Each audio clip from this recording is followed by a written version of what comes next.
Hi guys, welcome back to the channel and I am Kanishka Chaudhary from Future is More Academy, and in this video we are going to discuss chapter Structural Change from class 12th part 4.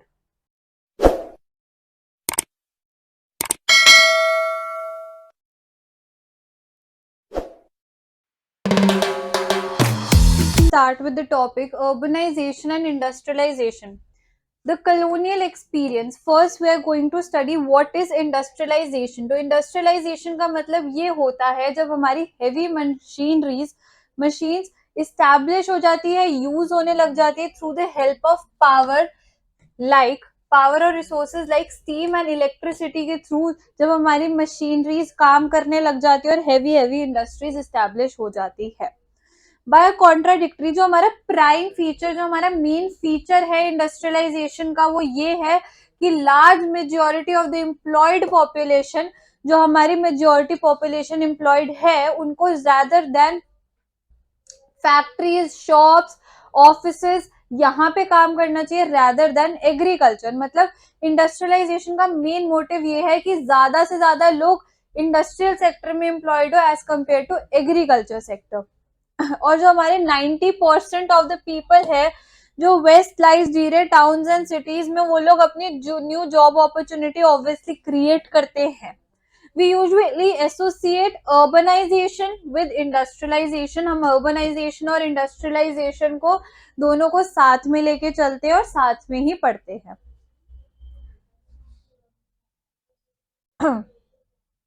In India, the impact of the very same British industrialization led to deindustrialization.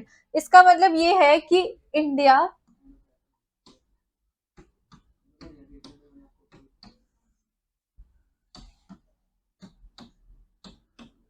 And British, India के अंदर Britain के अंदर दोनों जगह हमारे industrialisation हुई.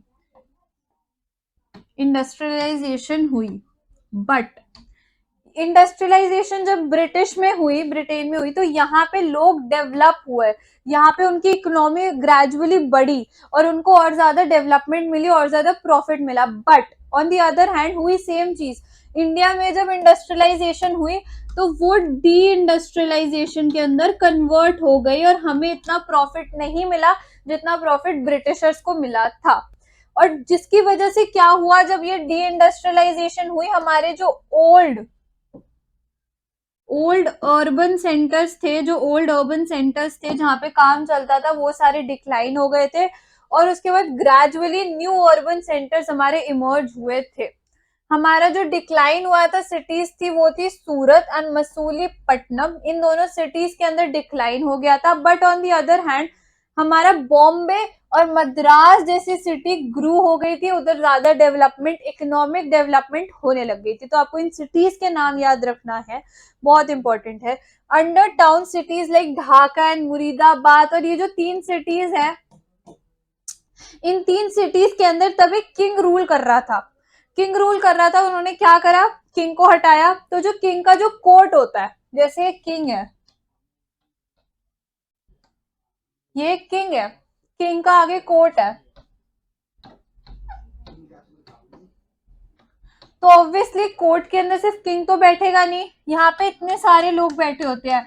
कोई artisan होता है, कोई ट्रेडर होता है, कोई चीफ होता है, कोई वर्कर होता है, कोई सर्वेंट होता है. बहुत सारे लोग होते हैं जिनका अपना खुद का सबका एक एम होता है, टारगेट उन्हें दिया जाता है. बट जब ब्रिटिशर्स आए, उन्होंने इस किंग को रिमूव कर दिया. सो ऑब्वियसली अगर किंग रिमूव होगा तो फिर कोर्ट किस बात का, तो कोर्ट भी रिमूव होगा. जो हमारा कोर्ट्स होती है, कचेरीज होती है इनकी. तो ऑब्वियसली जब वो हो गया तो ये जो सारे इतने सारे लोग थे, इनका क्या होगा, ये अनएम्प्लॉयड रह गए. इनकी जो इम्पोर्टेंस थी, इनकी जो वैल्यू थी, वो खत्म हो गई. इसकी वजह से इन लोगों को भी बहुत ज्यादा प्रॉब्लम हुई थी. दे लॉस्ट देयर जॉब्स, इनकी जॉब्स खत्म हो गई. About cities. अब हम पढ़ेंगे सिटीज क्या क्या रोल प्ले करती थी और सिटीज की क्या क्या इंपॉर्टेंस थी और कौन सी मेजर सिटीज थी. तो सबसे पहली बात, city played a key role in the economic system of empire. उनका सबसे ज्यादा इंपॉर्टेंट रोल था. उसके बाद फिर जो हमारी कोस्टल सिटीज है लाइक मुंबई, कोलकाता एंड चेन्नई, ये 3 सिटीज है जिन्होंने मेन रोल प्ले करा था, जिसकी इनको बहुत ज्यादा फेवर करा जाता था इनको. और ये जो सिटीज होती है, ये मेन हमारे क्या होता है, यहाँ से जो प्राइमरी कमोडिटीज होती है, primary commodities like raw material,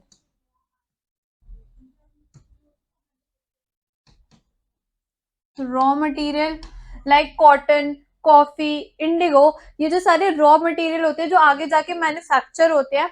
तो यहाँ से क्या होता था, इन सिटीज के अंदर प्राइमरी कमोडिटीज ग्रो होती थी, उसके बाद फिर वो जाती थी, इजीली एक्सपोर्ट होती थी, यहाँ से इजीली एक्सपोर्ट होती थी। मतलब ये सारे हमारे कोस्टल एरियाज है, ये हमारे सारे कोस्टल सिटीज है, कोस्ट के पास पे यहाँ पे शिप्स खड़ी होती थी, यहाँ से इजीली वो एक्सपोर्ट होती थी। उसके बाद फिर वो चीपली इंपोर्ट होती थी, फिर जब वो मैन्युफैक्चर होके वापस आता था प्रोडक्ट, तो वो इजीली बहुत कम प्राइस पे हमारे इंडिया में इंपोर्ट हो जाता था, और ऑब्वियसली बहुत इजीली एक्सपोर्ट तो होता ही था। तो इसलिए तीनों सिटीज क्यों फेवरेट थी, क्योंकि कोस्टल सिटीज थी, बिल्कुल कोस्ट के यहाँ पे एग्जिस्ट करती है। उसके बाद जो हमारी कॉलोनियल सिटीज है, ये प्राइमरी लिंक है, अगर ये एक्सपोर्ट नहीं करेगी तो हमारा ब्रिटिश से कोई लिंक ही नहीं रह पाएगा।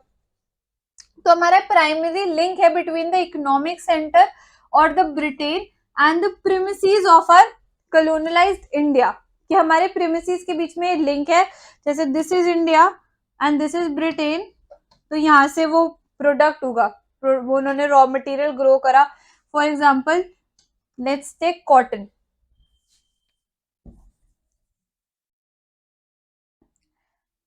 दिस इज इंडिया,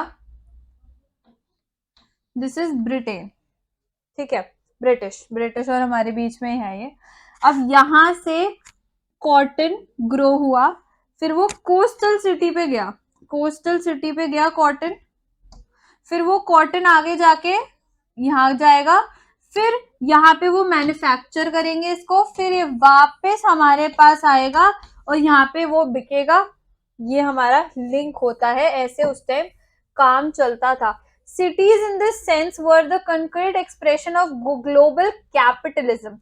हमारे अब हम एग्जाम्पल पढ़ेंगे, जैसे जो हमारा बॉम्बे है जिसको मुंबई कहते हैं, वो प्लान एंड रीडेवलप, वो डेवलप करा गया था स्पेशली, क्यों, कि वो raw cotton, raw not normal cotton, raw cotton को एक्सपोर्ट कर पाए, शिप कर पाए वहां पे, क्योंकि ग्रोथ ज्यादा थी वहां पे, आराम से शिप कर पाए, इसलिए उसको डेवलप और रीडेवलप करा गया था।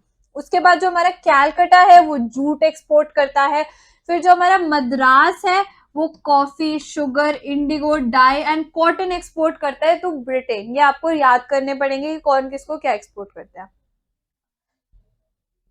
Let's go to the next slide. The next slide talks about urbanisation. अब अर्बनाइजेशन का मैंने आपको बेसिक मीनिंग बताया था, जब रूरल एरिया से लोग for better jobs opportunity, for a better livelihood urban areas में जाते हैं और अपने आप को वहां पे सेटल करते हैं, दिस इज कॉल्ड अर्बनाइजेशन। अब urbanization in the colonial period saw the decline of some early urban centers and emergence of new centers। ये मैंने आपको बता दिया था कि न्यू अर्बन सेंटर्स एस्टैब्लिश हो गए थे और जो पुराने वाले थे वो डिक्लाइन हो गए थे। क्यों? क्योंकि हमारा डी इंडस्ट्रियलाइजेशन फेस करनी पड़ी थी। जो हमारा जो कैलकटा था was the one of the first such cities जहाँ पे हमारे न्यू अर्बन सेंटर्स एस्टैब्लिश हुए थे। तो अब सबसे पहले हम बात करेंगे 1690s की। 1690s में हमारा एक ब्रिटिश इंग्लिश मर्चेंट था जिसका नाम था जॉब कार्नॉक। अब इसने क्या करा था, 3 विलेजेस को लीज पे कर दिया था, 3 विलेजेस लीज पे कर दिए थे, और उधर क्या करा था उन्होंने, एक जैसे 3 विलेजेस है, यहाँ पे ऑर्डर करा गया था कि ट्रेडिंग पोस्ट बनाई जाएगी नियर द रिवर हुगली, वहां से ट्रेड होगा हमारे लिए और उनके लिए इजी हो जाएगा। तो उन्होंने अपने बेनिफिट के लिए 3 विलेजेस को लीज पे डाल दिया था। अब इन नेक्स्ट इन 1698, 8 साल बाद, जो हमारा एक फोर्ट विलियम एस्टैब्लिश हुआ था, एक फोर्ट बनाया गया था, was established by the river for defense purpose and a large open area was cleared around the fort for military engagement। उन्होंने मिलिट्री के काम के लिए उसको एस्टैब्लिश करा था और डिफेंस पर्पस के लिए एस्टैब्लिश करा था, और जो ओपन एरिया था उसको उन्होंने मैदान कहा था। formed the core of the city that emerged rather rapidly. ये हमारे कैलकाटा के लिए कोर बन गया था, एक सिटी का इंपॉर्टेंट पॉइंट बन गया था, जहाँ पे क्या होता था, मेनली डिफेंस पर्पस के लिए और मिलिट्री पर्पस के लिए काम करा जाता था. This is it for today's video, and if you like the video, please subscribe the channel and press the bell icon for more updates. And if you want any online or offline classes, you can comment down below or contact the number given below. And for notes, please connect with us on Instagram, Facebook and Telegram.